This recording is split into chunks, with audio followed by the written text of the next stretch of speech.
So, ilan ko yan, maray. Ito, sabi mo na. Magpa-ipsa ng, ano, init. Mag-init ang panahon.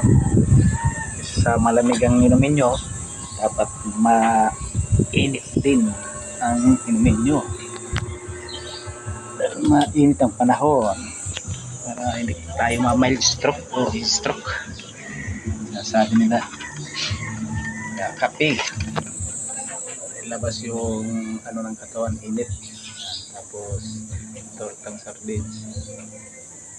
Guys, samahan niyo ako kumain.